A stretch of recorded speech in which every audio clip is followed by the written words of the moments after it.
It's the second cargo plane we've ever owned, and it's definitely interesting.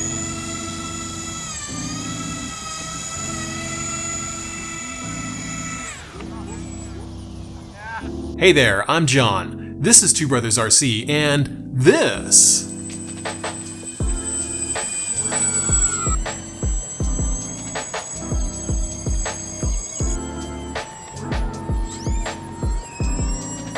is the Avios C-130 Hercules. You might have seen it on other channels, but now you're seeing it on ours. It's a decent size, it's got 4 propellers, it flies on a single 4-cell pack, and it hovers. So let's dive into it and see how it stacks up to the no patent pending Two Brothers review system. Before we get into the agility section, let's start by giving you my actual opinion of the C-130. Do I like it? Yeah, I think it's pretty cool actually. It's definitely unique in a world of nothing but F-16s in bush planes. In that respect, it's a very fresh breath of prop-driven air. Do I like how it flies? Yeah, I think it's pretty acceptable. I'm kind of spoiled by the E-flite EC-1500, and normally I don't even mention other airplanes when I'm doing a review video, but I'm used to crazier roll rates which I can get with the EC-1500.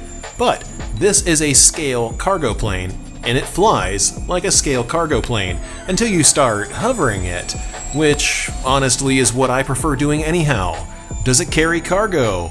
Absolutely. I dropped my GoPro twice. I think it's definitely worth looking into, if nothing else, to reward Hobby King for actually selling something that isn't just the same stuff that we've seen re-released tons of times by now.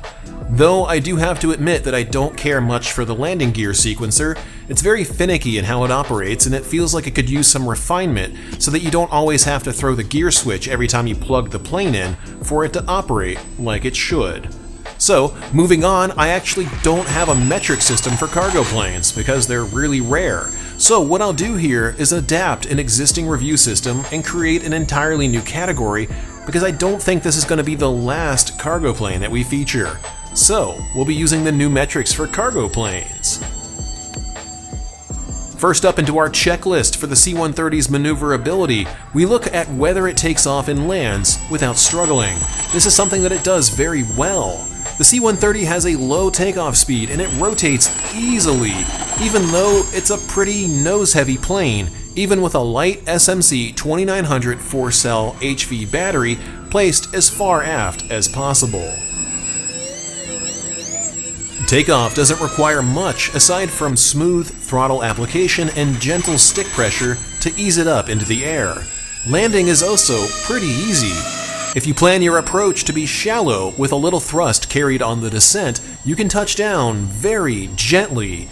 Just don't mind the dumpster rolling down 5 flights of stairs sound, because those wheels are super loud.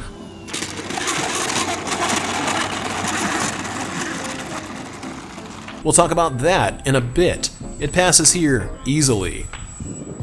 Does it have a reasonable center of gravity with cargo? Yes! If you're newer to flying, a cargo plane is uniquely challenging at this scale because cool stuff that you might want to drop can cause serious stability issues until you eject the cargo out of the plane.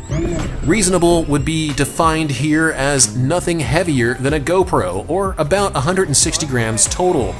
If you go heavier than this, you risk running a tail-heavy center of gravity. The C-130 was able to carry my GoPro 10 twice with 0 issues in controllability. I actually think it flew better with the GoPro in the back. I actually love being able to do this. With a cheap parachute from Amazon and a metal keychain hook, you can easily drop it damage-free as long as you don't drop it on pavement, which passes our next checkpoint.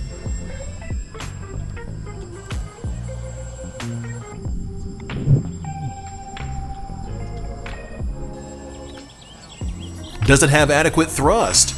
With 4 motors spinning 4 tiny 4-bladed propellers, it actually has enough power to hover.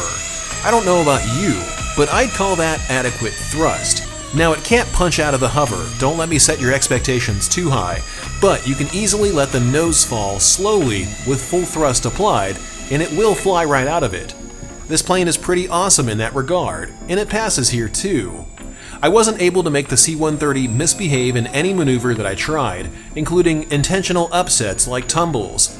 Recovering from a stall is super easy with the available thrust on command to get air flowing over the wings again, which passes here, and it definitely wasn't prone to any accelerated stalls because of how nose heavy it is out of the box. Even with cargo, I couldn't get it to really misbehave at all, so it passes once more for a grand total of 5 out of 5.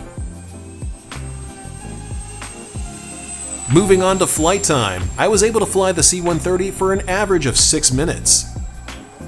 Again, this is with mixed flying, including hovering. If I hadn't hovered, I guarantee you'd hit over 8 minutes on average, but that's not how I flew. I can only score what I've personally flown, so if you're planning to be more aggressive with the plane, you can count on an average of about 6 minutes per battery if you're flying SMC 2900 HV2 packs, which is what I used. Making the C-130 score a 4 out of 5 here. Not bad. Moving into the landing gear section, we find that the C-130 passes the ultra-low bar of having functional wheels. Nice! Unfortunately, they're hard, and somehow manage to sound even worse than a dumpster rolling down 5 flights of stairs. I didn't think that was possible, but this bird proved me wrong. It fails these next 2 checkpoints. Now, in positive news, the gear do not cause bouncing. You can make beautiful approaches and settle down without bouncing back into the air again, which passes, and the gear required low maintenance, which does pass, though, as mentioned in the opening opinion section, you may notice that you'll have to do a full gear cycle sometimes for it to operate as you'd expect. I've seen this in other planes too, and it's mostly just a minor annoyance. The C-130 earns a 3 out of 5 in this section. Before we move on to the fit and finish and avionics sections, consider scrolling down a little and hit that like button. If you're not already subscribed, please definitely consider it. And if you're not a part of our Discord chat server community yet, hop down to the description below, join up, and chat airplanes with us. Now let's cover fit and finish. The Avios C-130 comes with unpainted foam. That keeps the weight down, but this plane isn't heavy, and it should have had fully painted white instead of bare foam. It fails this check. The foam was completely undamaged out of the box, which is awesome, and it looked pretty good to me. Typical EPO quality that you would expect from any other manufacturer, so it passes here. For the price point, you would expect to have gapless or plastic hinges, and your expectations would be correct. The C-130 features gapless hinges on all control surfaces, with really detailed flap hinges too. I'm not sure what these types of flaps are called offhand, but they look great. I'm sure someone will educate us in the comments below. Unfortunately, they're a pain in the ass to get set up, so you do need an 8-channel receiver to follow the manual's guidelines. The C-130 passes here too. It does feature decals instead of stickers, which is a pass, but unfortunately the battery does not get airflow that I'm able to see. It's not a real battery killer, but you'll definitely run into issues on a warm day if you're trying to hover. Again, which is something this plane shouldn't do, but does oh so well. It fails this checkpoint and receives a 3 out of 5 overall in this category. Next up is avionics and lighting. We now check for whether the servos are metal, and they definitely are... kinda? The flap servos are metal. The rest of the servos are plastic, or at least that's what it looked like when I inspected them. I'd give it a pass if most of the flight controls were metal, but they're plastic, so it fails this checkpoint. Fortunately though, I was able to do everything you saw in the video on the stock servos, so you probably won't have a problem. Probably. I couldn't get this plane to overheat no matter how long I hovered it or flew it, and it didn't care that I was flying in ridiculously hot weather, so it definitely passes here. It does have a lighting system, and it does appear to be correct, with properly lit port and starboard lighting and a variety of landing lights and strobe lights, plus an internal light that makes the cargo bay visible in the evening. It passes here too. The servos cannot be easily replaced, which does fail this checkpoint. We're looking for airplanes to come without servos being glued into the airframe, which is something that more companies are getting away from over time. Unfortunately, that's not the case here. Each servo is glued in place, and if you have one fail, you need to try the old cut, splice, and solder technique to get new ones in place. It does appear to have very well designed motor mounts. We check for this for two reasons. A, whether the plane can survive harder landings and/or impacts, and B, whether the plane can handle being tossed around in the air. It definitely didn't seem to bother the motors on harder impacts and landings, and throwing it around, as much as you can throw around a nose-heavy airplane, didn't bother the motors either. It passes here and earns a total score of 3 out of 5.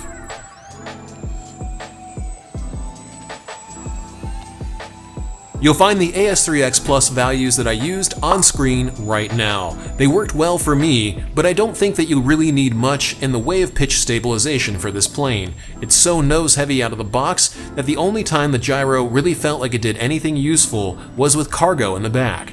We've got our setup file for the plane on Discord too that can simplify a lot of the work for you. Don't be afraid to ask questions on Discord. Overall, the Avios C-130 earns an 18 out of 25. I've noticed something. The more adventurous a company gets with the design of a plane, the worse the plane tends to score on our metrics. You gotta make some compromises to make cool stuff happen. I think there's intrinsic value in seeing a C-130 fly around as opposed to yet another F-16 or yet another high-wing bush plane. Sure, it didn't get the best score we've ever posted, but it flew great and it did what Hobby King said it would do, which is be a C-130 and be enjoyable to fly and look cool doing it. I think if Hobby King takes our feedback and improves the C-130 going forward with a better gear sequencer, softer wheels, metal servos, and easily replaceable servos, we'll see a big improvement to what's clearly a beautiful aircraft. If you like what you see and you want one for yourself, hit up the Hobby King affiliate link in the description below. We get a small cut of the sale, which directly helps support what we do here at Two Brothers RC and makes it possible to continue bringing content to you. Huge thanks, as always, goes out to our channel members on twobrosrc.com/supporters. And a very special thanks goes out to our mega fans, Sarasota RC Squadron, Michael Smith, JR Man, and Todd, along with our Ultra fans, Seahawk92 and TBRC Fan. Nope, I don't pre-record any of this, I say you guys' names every week. You kick so much ass and you're totally worth it. Coming up soon will be the NX Radio tutorial video, teaching you exactly what you need to know about your NX radio to get the most out of it and utilize the more advanced features that I demonstrate on a regular basis, which make airplanes fly incredibly well, no matter what your flying style is. Unless your flying style is gyro bad, in which case, what are you even doing here? See you guys next week.